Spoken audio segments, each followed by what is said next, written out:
बड़ी खबर आ गई है इस वक्त अन्नामलाई को लेकर जो हम बात कर रहे थे। अन्नामलाई ने बीजेपी से इस्तीफा दे दिया है। नितिन नवीन ने अन्नामलाई का इस्तीफा मंजूर किया है। आज 12 बजे एक बड़ा ऐलान करने जा रहे हैं अन्नामलाई बीजेपी के प्रदेश अध्यक्ष रहे तमिलनाडु में। उसके बाद 2024 में जब वो प्रदेश अध्यक्ष थे तो बीजेपी ने वहां पर आप कह सकते हैं कि अगर पिछले जो चुनाव हुए थे उसके मुकाबले कई ज्यादा वोट परसेंटेज हासिल किया था। 11% आप बता रहे थे हासिल किया था, लेकिन एआईडीएमके के वजह से क्योंकि बीजेपी की सहयोगी पार्टी रही है, एआईडीएमके गठबंधन का हिस्सा रही है, तो उनके कहने पर अन्नामलाई को हटा गया था। उसके बाद हाल ही में जो चुनाव हुए 2026 में, उसके बाद अन्नामलाई बताया जा रहा था कि वो पार्टी से अलग होकर, यानी कि अच्छे टर्म्स पर अलग होकर अपने लिए एक नई जमीन तलाश कर रहे हैं या फिर अपने लिए एक अलग ही कोई मुहिम खड़ा करने की कोशिश कर रहे थे।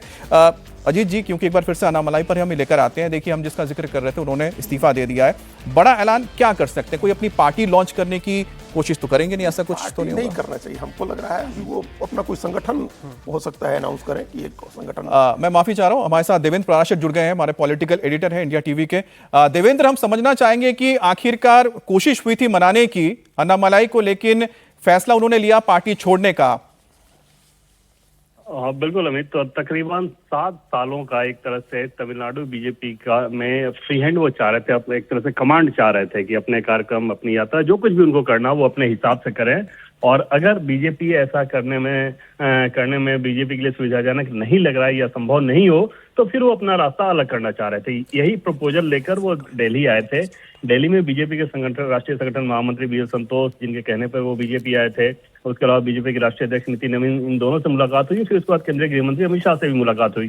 सोर्सेज का ये कहना है कि बीजेपी की तरफ से उन्हें ये कहा गया था कि आपको राष्ट्रीय टीम में जगह दी जाएगी और आपकी ऊर्जा का इस्तेमाल राष्ट्रीय टीम करेगी। लेकिन अन्नामलाई इस बात के लिए सहमत नहीं थे। उनको अपनी राजनीति प्रदेश में ही करनी थी और इस लिहाज से उन्होंने फिर उसके बाद आखिरकार वहां जाकर इस्तीफा दिया। और ये बात फोन पर उनको कम्युनिकेट किया गया। दिल्ली में जो अपना प्रस्ताव रख कर गए थे, बीजेपी ने उस प्रस्ताव पर विचार करके फिर फोन पर उनको बताया गया कि आपको राष्ट्रीय टीम में ही जगह दी जाएगी।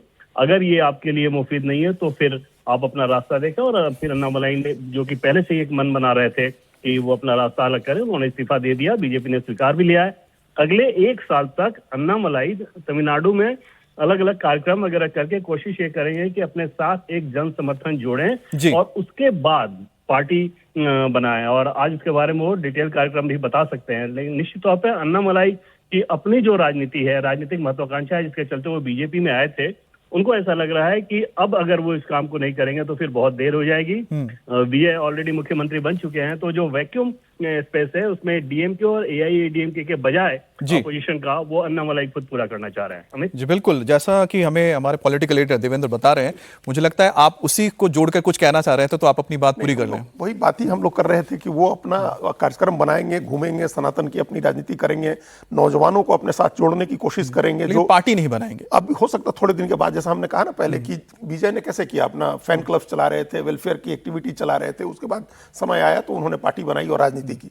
तो वो भी करेंगे अन्नामलाई अपनी महत्वाकांक्षा, जैसा अभी देवेंद्र जी ने कहा कि उनकी महत्वाकांक्षा है और वो इस बात का अफसोस कर रहे होंगे कि जो फायदा वो ले सकते थे वो विजय को चला गया, डिले हुआ है। तो अब अभी भी उनको लग रहा है, और बीजेपी की दुविधा ये समझिए ना कि अभी डीएमके से भी उसको मदद मिलने की उम्मीद है। उसके 22 लोकसभा के एमपी और 8 राज्यसभा के एमपी वो भी मदद करने वाले हैं। अन्ना डीएमके से अलायंस है ही अपने पास उनका, इन लोगों का। तो ऐसे में कोई बहुत खुल करके अभी इनकी सारी शर्तें मान नहीं सकती थी बीजेपी की। आपको खुली छूट दे दी जाए कि आप इनकी भी आलोचना करें, उनकी भी आलोचना करें, वो नहीं होता।